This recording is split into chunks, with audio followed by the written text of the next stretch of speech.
Street music and outdoor dining parties have returned to New York after 15 long months of restrictions and lockdowns aimed at stopping the spread of COVID-19.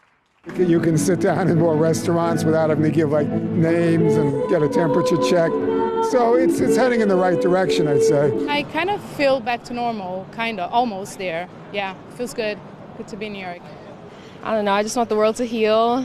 Thought I could make it better. I had time to kill, so I was like, why don't I come outside and, try to make some sounds, spread some love, Music festivals, farmers markets, and other events are making up for a year of forced inactivity.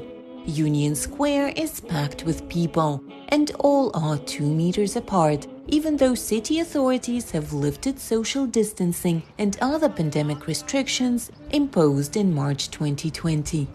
By late June this year, the number of people in New York City testing positive for COVID-19 was the lowest it has ever been. In New York State alone, over 20 million vaccine doses have been administered, and 9 million of those went to New York City residents. Despite the relaxation of restrictions, many are still wearing masks, even outside. Even as I walked down the street, people said they lifted the restrictions, but I was like, I can wait a day or two. You don't know who's vaccinated, who isn't vaccinated, all of that. It's in flux. So, no, I think we have a good ways to go. Despite the scorching summer heat, street vendors are also wearing masks for their own safety and for their clients' peace of mind. We're just back to work, but the life is not back like normal.